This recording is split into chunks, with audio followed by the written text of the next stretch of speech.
Hi, welcome to Body of Work, where we discuss rap albums and topics regarding rappers. Today's topic, Nas's Magic Album.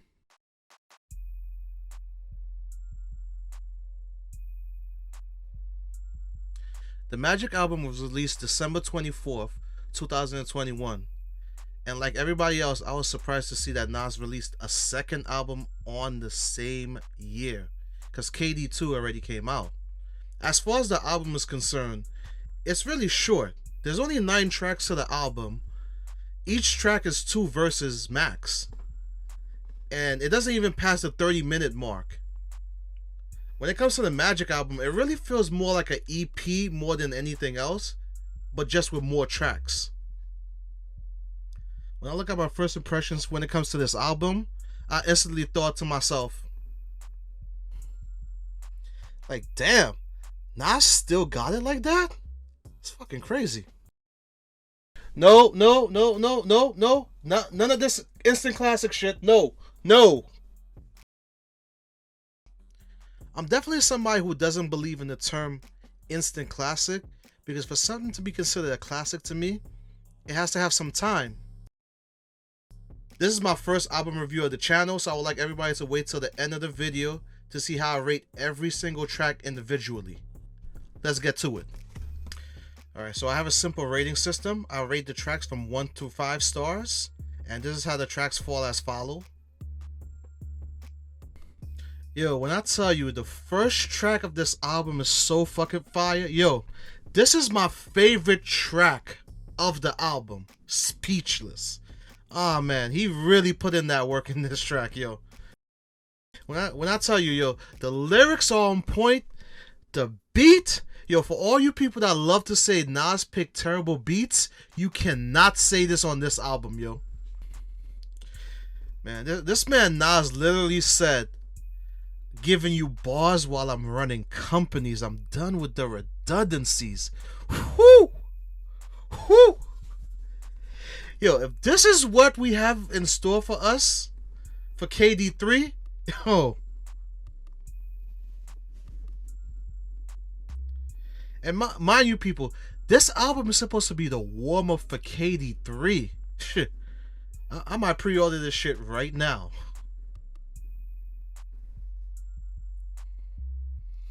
As far as the topics he discussed in this song, man, the way he cleverly put everything together, this is one of the greatest tracks I've ever heard from him. Man, Father Time really has nothing on you, Nas, yo.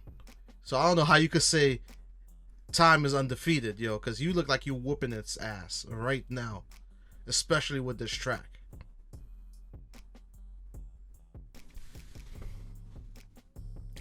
Now, track 2 is another track that has a very high rating for me. Whew. But it's a typical track that you see on most rap albums. I call it the What Will Happen to You If You Fuck With Me track. Every rapper has one of those on his albums.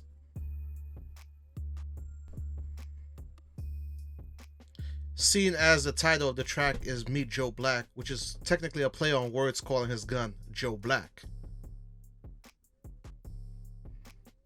But again, as I look at this track, another solid beat. There it goes again. That stupid myth. He can't pick beats, right?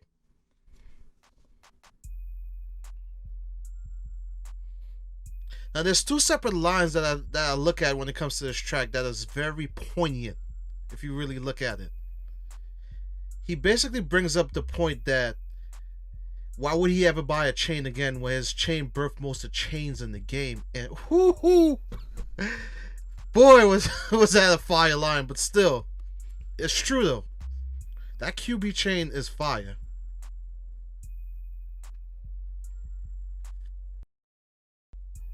And the second line that he said is basically that niggas would say anything in their rhymes just because it sound good. And he's basically poking at the state of rap right now with a lot of new rappers that say anything, no matter how horrible or how whack it is, just to sound a certain way. And he's pointing out that basically you sound generic just saying these things on your tracks. And this is why when it comes to Nas, there's a lot of substance in what he says.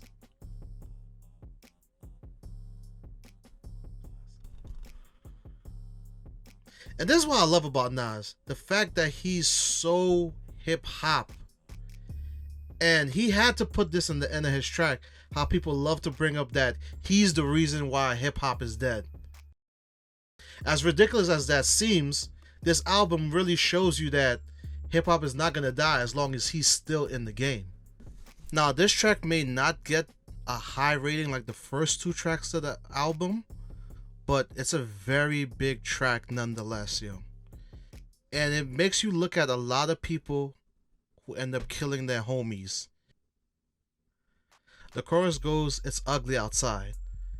And it really points at how New York is really kind of reverting back to the 70s a little bit ever since the pandemic, because crime is just out of control in the city.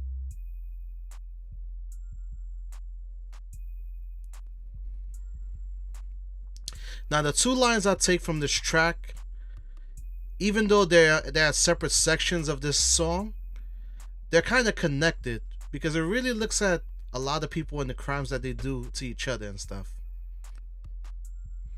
The line, "How could you kill your homies?" is a very important line right now, seeing that a lot of rappers are dying, and it's always the people that are close to you who are doing it or even setting you up just to get killed. I tell you, every time I hear about somebody dying, it's one of their homies that do it. I always think of Scarface when Tony kills Manolo.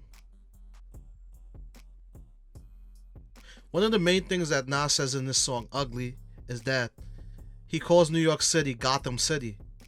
But technically, we're more like a Gotham City without a Batman, the way crime is going out of control in the city.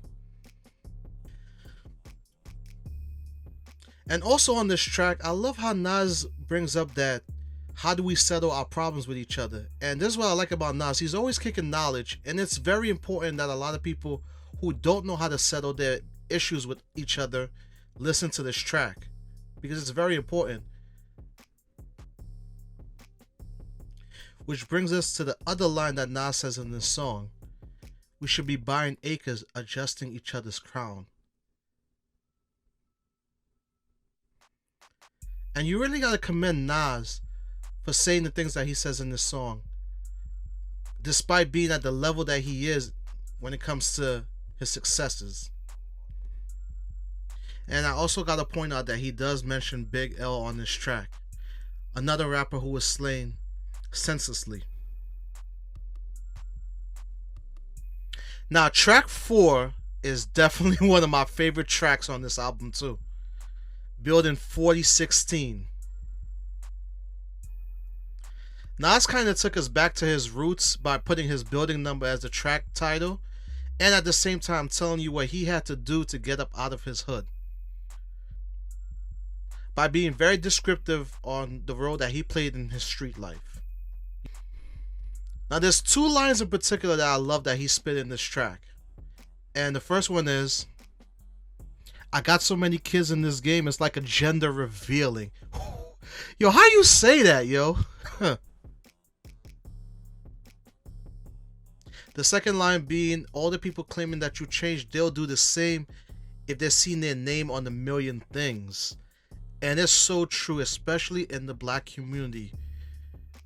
Every time you change or you've reached some type of success, a lot of people want to pull you back, saying that, "Oh, you changed, you're not the same person anymore."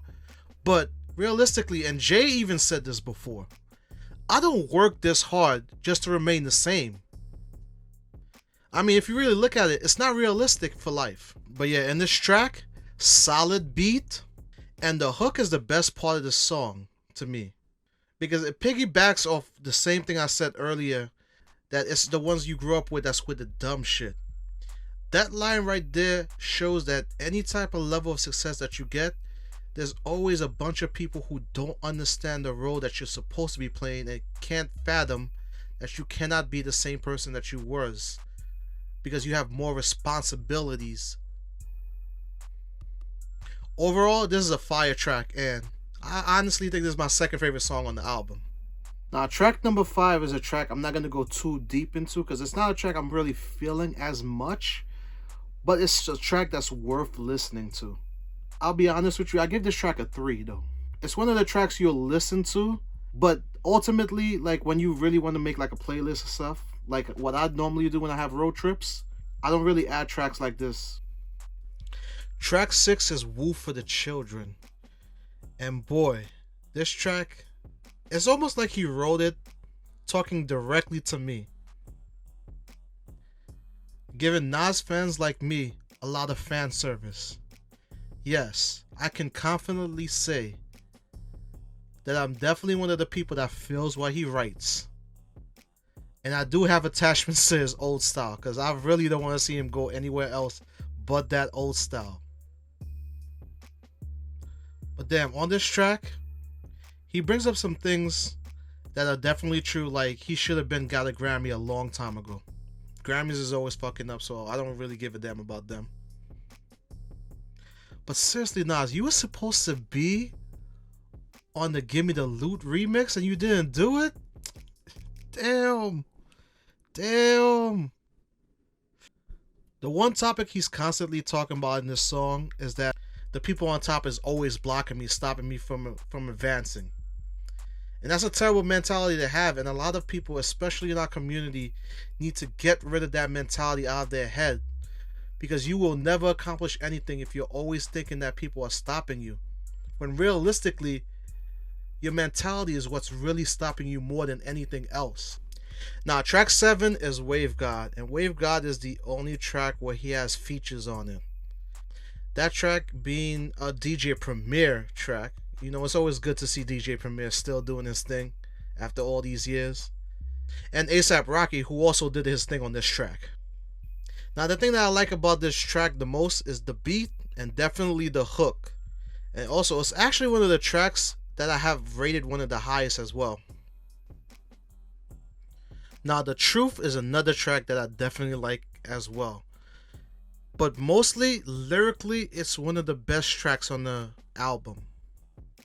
My best line in the whole track is definitely when Nas says, "I'll eat your food for breakfast, then serve you refreshments." He's still going. Again, another solid beat.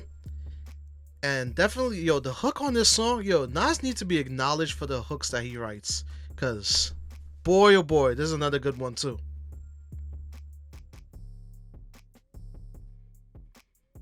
Dedicated is the last track on the album, and it closes out the album perfectly, but at the same time, it's not a track I'm going to always go back to listen to. Like I said, I'm not going to add this to my playlist, but album-wise, it's not a bad track.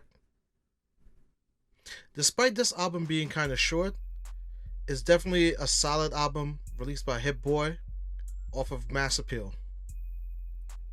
Now, this album has been out over a month, and to be honest with you, I don't normally do early album ratings, but with this album a lot of people was asking about it, so I definitely had to rate it. I could see myself coming back, revisiting this and rating it totally different, because I know there's a lot of tracks on this album that I'm overrating just because of the fact that I like the songs. But if you give it some time, I'm pretty sure I would rate a lot of these tracks differently. If you like this video, please like, comment, and subscribe. And I'll see you next time on the next episode of Body of Work.